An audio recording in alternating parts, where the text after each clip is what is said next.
Salut à toutes et à tous, fans de comics, c'est Azura. Aujourd'hui on repart dans le Dark Multiverse pour mon avant-dernière vidéo sur ma série des Batman Metal. Et comme je vous l'avais déjà dit, je garde le Batman Hulo pour la fin, pour clôturer toute cette série. Aujourd'hui nous allons plutôt parler de tous les nouveaux Batman maléfiques qui ont fait leur apparition dans le Dark Multiverse. Et vu que c'est un univers en pleine expansion, cela ne m'étonnerait même pas que DC rajoute d'autres Batman maléfiques après la sortie de cette vidéo. Je précise également que cette vidéo va spoiler très méchamment la suite du Dark Multiverse. On va parler de comics sortis cette année, voire même le mois dernier. Donc si vous ne voulez pas être spoilé, je vous invite à quitter cette vidéo pour une fois, ou au pire, allez voir une autre de mes vidéos qui parle d'un des Batman Metal. Bref, commençons par le premier de la liste, le Batman Beyonder, la version diabolique du Batman Beyond. Un Batman maléfique pas vraiment détaillé, et qui suivra surtout deux autres Batman maléfiques comme leur ombre. Sachant que je ne peux pas vraiment parler de son histoire sans parler des deux autres Batman maléfiques, on va basculer directement sur le deuxième, qui est un peu trop fan de Jurassic Park. Le Batman T-Rex. Un Batman qui transférera sa conscience dans le corps de son T-Rex en acier quand sa Batcave s'écroula sur lui. Après ça, il jugea plus utile de dévorer les criminels plutôt que les arrêter. Petit fait marquant, le Bat T-Rex ne peut pas bouger ses bras. Déjà que de base, ils doivent pas être vraiment utiles, mais là, il peut carrément pas les bouger. Et enfin, je dois vous parler du troisième Batman maléfique qui suit les deux précédents, le Bat-Magicien, ou aussi appelé Bat-Mage. Un Batman qui fut entraîné par le magicien Giovanni Zattara et qui sera devenu le Batman tout en apprenant à contrôler sa magie du chaos. Ces trois Batman furent recrutés par le Batman Hulo et ils furent chargés de livrer Wally West, l'ancien Kid Flash, à Wonder Woman. Quand Diana descendit dans la fosse de Tartarus pour parler aux prisonniers, les trois Batman attaquèrent et tuèrent Swamp Thing pour piéger Diana. Le Batman Kiri apparut devant Diana et, après une brève discussion, Diana élimina le Batman Hulo. Après avoir été tué, le Beyonder et les deux autres Batman ont apporté le cadavre du Batman Kiri au maléfique Alfred qui transplanta le cerveau du Batman Hulo dans le corps du final Bruce Wayne. Un Bruce Wayne en mode Dr Manhattan. En se réveillant, le Hulo fit disparaître ses trois disciples juste pour le plaisir. 3 Batman maléfiques éliminés d'un coup. Pour le prochain, on va commencer à approcher du what the fuck. Je vous présente Batomé, la fusion de Batman et de Cthulhu. Un Batman maléfique vraiment très particulier, mais je ne peux pas vous montrer son histoire car le comics où elle apparaît n'est même pas encore sorti. Pour son histoire, alors que Batman creusait sous l'océan, il réveilla une puissante créature endormie. On sait que par la suite, Batomé prendra le masque de Batman, mais est-ce qu'il l'aura tué ou tout simplement volé, ça on ne sait pas.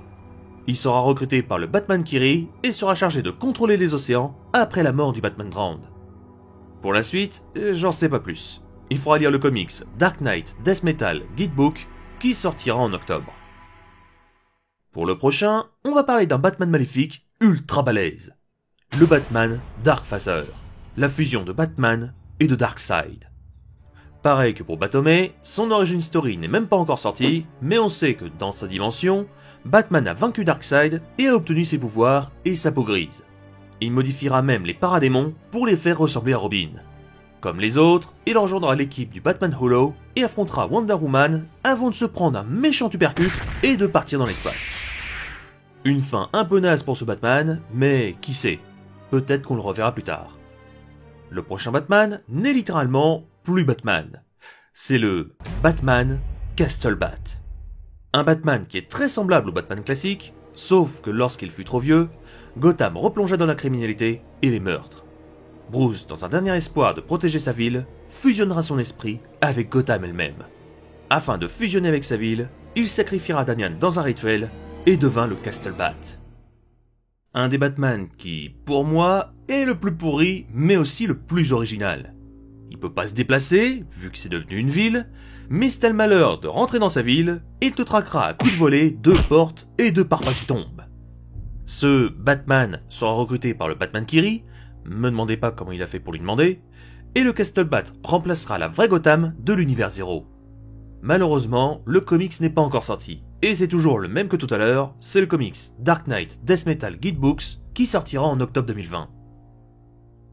Pour le prochain, on va parler d'un trio qui va connaître une fin expéditive.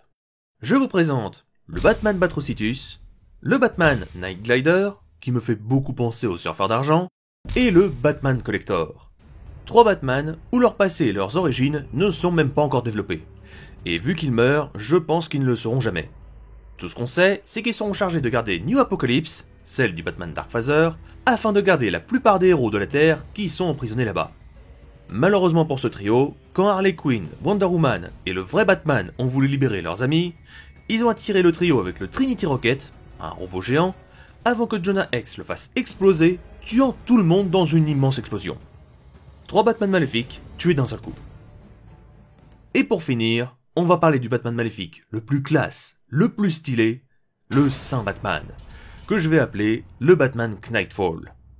Si ce nom vous dit quelque chose, c'est tout à fait normal, c'est le nom du protocole dans Arkham Knight, mais c'est aussi le nom du protocole quand Azrael remplacera Batman. Pour l'histoire, quand Batman fut brisé par Bane, Jean-Paul Valley fut chargé de devenir le nouveau Batman, le temps que celui-ci aille mieux. Sauf qu'Azrael jugera qu'il est un meilleur justicier que Batman, et le poignardera dans le dos. Quelques années plus tard, Azrael aura pris le contrôle de la Batcave, avec sa femme, et aura ajouté à son costume le sérum du Venom de Bane, le rendant plus fort, mais aussi légèrement plus fou. Azrael avait également transformé le corps de Bruce Wayne pour le maintenir en vie, pour qu'il assiste impuissant à son remplacement. Une nuit, plusieurs explosions retentissèrent dans Gotham. Azrael, furieux, passa à l'action pour protéger sa ville, mais tout ceci n'était qu'une diversion. Le fils de Bane et Lady Shiva avaient prévu de faire tomber Azrael. Tourne, le fils de Bane, libéra Bruce Wayne et lui donna un dispositif lui permettant d'avoir un nouveau corps. Quand Azrael rentra dans la Batcave pour aller chercher du Venom, il tomba sur le trio qui l'attaqua. Alors qu'Azrael était sur le point de perdre, il arrachera le bras du fils de Bane et boira le Venom contenu dans ses veines.